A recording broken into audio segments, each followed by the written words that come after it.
시험 일주일 전 진짜 중요한 건 양이 아닙니다. 지금부터는 얼마나 많이가 아니라 어떻게가 성적을 바꿉니다. 이 말 낯설게 들리시죠? 하지만 제가 지금부터 알려드릴 방법대로만 하면 딱 일주일 만에 정말 눈에 띄게 성적이 바뀔 수 있습니다. 오늘 영상에서는 시험 일주일 전 가장 전략적으로 성적을 올릴 수 있는 공부 방법을 설명드릴 거예요. 이대로만 연습하면 내가 만들어 놓은 실력을 100% 발휘하는 것은 물론이고 객관적인 실력의 상승 없이도 성적 상승을 만들어낼 수 있습니다. 특히 수학처럼 정해진 시간 안에 실수 없이 풀어야 하는 과목에 딱 맞는 전략이니 꼭 끝까지 집중해주세요. 첫 번째, 모르는 단원보다 불안한 단원 위주로 공부하세요. 시험 직전에 대부분의 학생들은 내가 아직 공부하지 못한 모르는 시험 범위의 단원에 대해서 처음부터 새로 공부하려고 해요. 근데 시험이 일주일 정도밖에 안 남은 상황에서는 이게 조금 더 위험한 선택이 될 수 있습니다. 시험 일주일 전에는 아예 모르는 것보다 불안한 것부터 잡으셔야 돼요. 예를 들어 2차 함수 문제를 풀긴 푸는데 조건 하나를 자꾸 빠뜨린다든지 특정 부분에서 부호 실수가 계속해서 난다든지 등등 실수하거나 풀이를 100% 완성하지 못하는 문제들 풀이집 보면서 이해했어 이렇게 넘어가 놓고 본인이 무조건 안다고 생각하시면 절대 안 됩니다. 그거 실제 시험장에서 나오면 100% 틀려요. 그렇게 애매하게 알고 있는 단원이 실제 시험에서는 가장 큰 변수입니다. 왜냐고요? 내가 무조건 맞출 거라고 생각하거든요. 근데 실제 시험 상황에서 풀었는데 답이 안 나오네? 대부분의 학생들 여기서 바로 말립니다. 멘탈이 흔들려서 뒤에 나오는 문제들까지 쭉쭉 틀리고 계산 실수까지 남발할 수 있어요. 오히려 내가 한 번쯤 본 것 같은 내용, 한 번쯤 풀어본 것 같은 유형, 이미 공부한 내용들을 100%의 정확도로 완성시켜 놔야 실제 시험장에서 흔들리지 않을 수 있습니다. 내가 그동안 풀었던 문제집, 그리고 지난 시험지 한번 쫙 훑어보세요. 풀긴 풀었는데 정확히 설명이 안 되는 문제들, 풀다가 막혀서 해설집 보고 처리한 문제들은 반드시 다시 한번 풀면서 그 흐름을 정리해 두셔야 합니다. 그렇게 공부한 내용들 그리고 꼭 기록으로 남겨주세요. 오답노트 작성과 관련된 내용은 여기 우측 상단에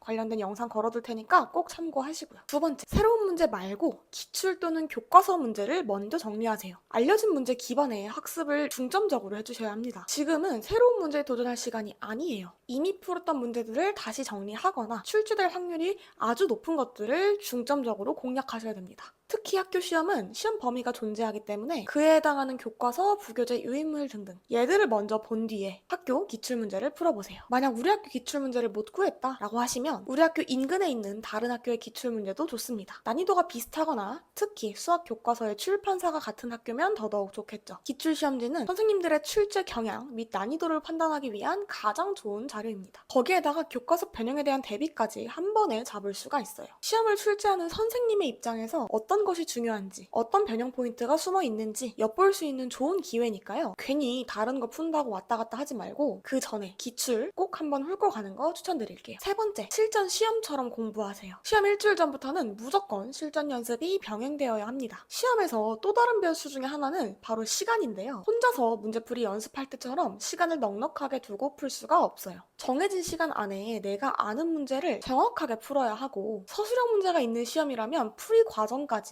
놓치지 않고 옮겨 적어야 합니다. 이런 긴박한 상황에서 사람은 자신의 기존 습관대로 움직이기 때문에 이에 대한 연습이 충분히 이루어진 상태로 시험장에 들어가셔야 돼요. 이 연습의 가장 효과적인 건 타이머 학습법입니다. 모의 시험의 형태처럼 15개에서 20개 정도의 문항을 단원별로 시험 범위에 맞게 선별한 뒤에 시간 제한을 두고 풀어보세요. 실제 시험 시간이 50분이라면 마킹을 제외하고 40분 정도의 시간 안에 풀어내려고 연습하는 거죠. 만약 내가 더욱더 철저하게 시간 배분 연습을 하고 싶다 하는 친구들은 모의 시험지를 구해서 그걸로 연습을 하셔도 좋아요. 거기에 추가로 서술형 답안지와 OMR 카드 마킹 연습까지 병행하는 거죠. 인터넷에 검색하시면 답안지 양식도 다 구해볼 수가 있습니다. 단순히 문제를 풀어내는 것에서 멈추는 게 아니라 모르는 문제는 표시하고 넘어간다거나 검선을 한번 해본다거나 여러 개의 모르는 문제 중에서 그나마 승산이 있는 것을 끝까지 풀어본다거나 이렇게 실전에서 일어날 가능성이 있는 상황을 스스로 시뮬레이션 하면서 어떻게 대처할지 생각해보는 거예요. 한 세트가 끝나고 나면 내가 어떤 부분에서 실수했는지, 그 점을 어떻게 개선하면 좋을지, 다음번에는 어떻게 해볼지 전체 흐름을 돌아보고 정리하는 시간도 꼭 충분히 가져주시고요. 실제로 제가 가르친 많은 학생들이 딱 이 마지막 방법 하나만으로도 정말 20점 가까이 성적을 올렸습니다.